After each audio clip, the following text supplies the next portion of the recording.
یہ ہے Australia, Free, free Palestine! Free, free Palestine! یہ اسپین،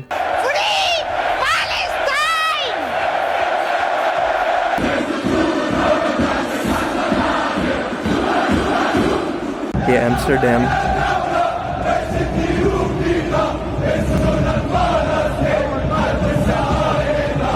یہ فرانس،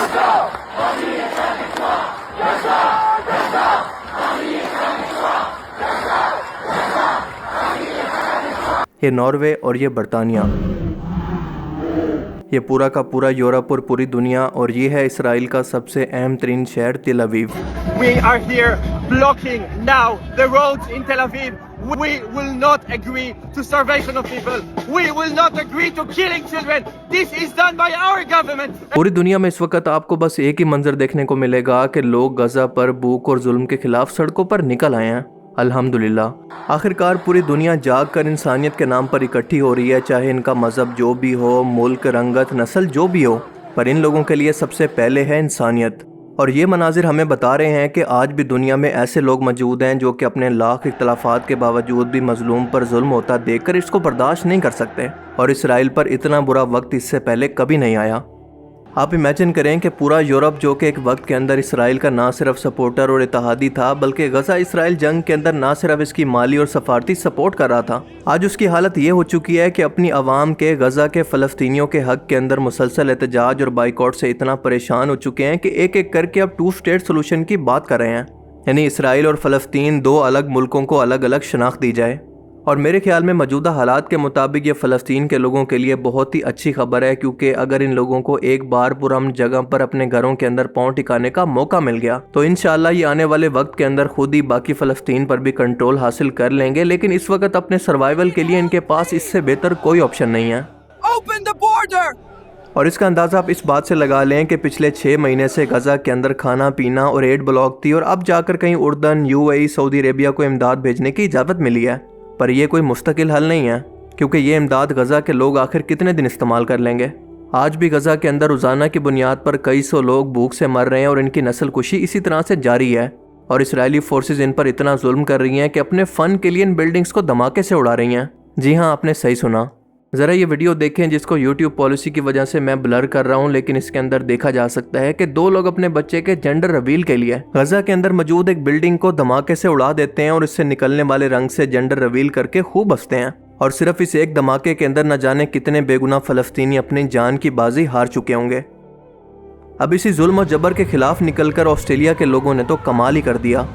دنیا حیران ہے کہ اس سے پہلے آسٹریلیا کی تاریخ کے اندر اتنا بڑا مظاہرہ کسی غیر مذہب کے ماننے والے لوگوں کے لیے کبھی نہیں دیکھا گیا۔ 3 اگست کو میلبرن اور باقی شہروں کے اندر آسٹریلیا کی تاریخ کا سب سے بڑا مظاہرہ ہوا، جو کہ غزہ کے حق کے اندر تھا، اور اس کے اندر اندازاً 3 لاکھ لوگ جمع ہوئے، اور آسٹریلیا کی آبادی کے لحاظ سے یہ بہت بڑا نمبر ہے۔ سب سے بڑا مظاہرہ 25,000 لوگوں کا CBT سے اسٹیٹ لائبریری اور اس کے بعد کنگ اسٹریٹ برج پر اکٹھا ہوا، جس کے اندر 25,000 لوگ شامل تھے۔ آسٹریلیا کی حکومت نے احتجاج سے پہلے ان لوگوں کو روکنے کی کوشش کی، لیکن عدالت نے اس کو ریجیکٹ کر دیا، اور اس کے علاوہ کئی لوگوں نے پارلیمنٹ ہاؤس کی طرف بھی مارچ کیا، اور اس احتجاج کو پوری دنیا نے لائیو دیکھا، اور آسٹریلیا کی حکومت پر اتنا پریشر پڑا کہ آج اس نے فوراً $20 ملین کی امداد یونیسیف جیسے اداروں کو غزہ کے لیے دے دی ہے۔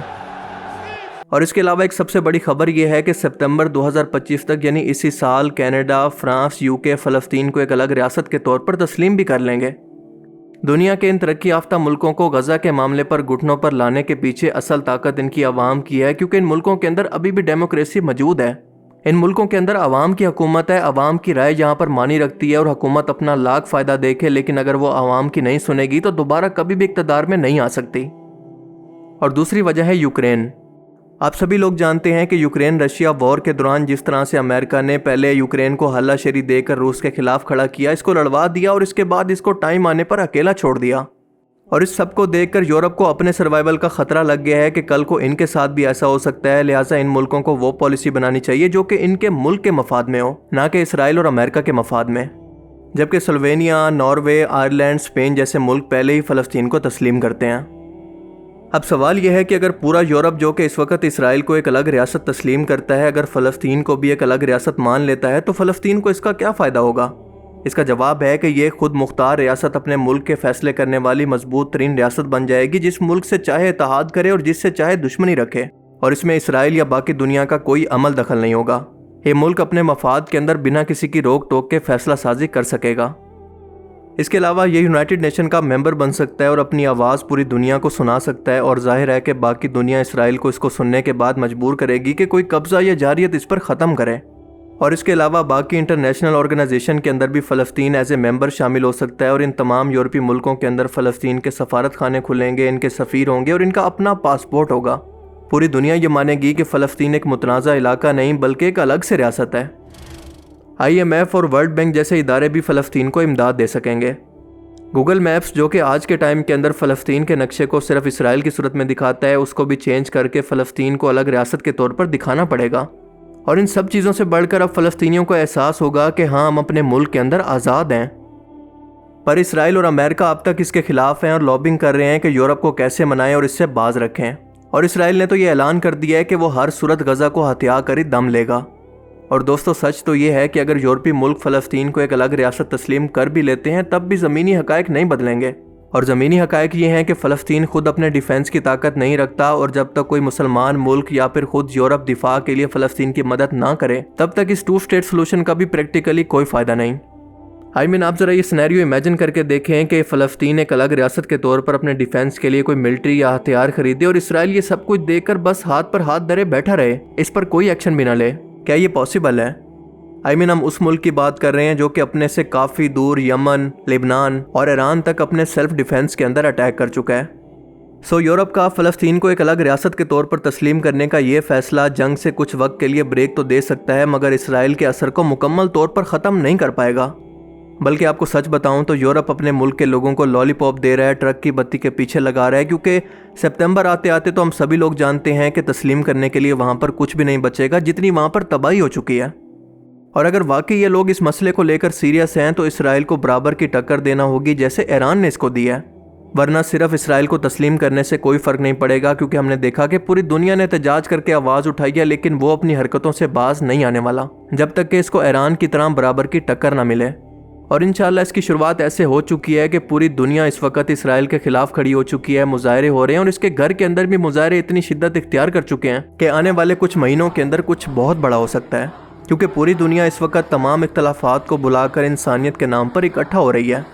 جو ان انسانوں کی زندگی کا اصل مقصد تھا۔ اللہ تعالیٰ سے دعا ہے کہ وہ ہمیں سمجھنے کی اور نیک عمل کرنے کی توفیق عطا فرمائے، آمین۔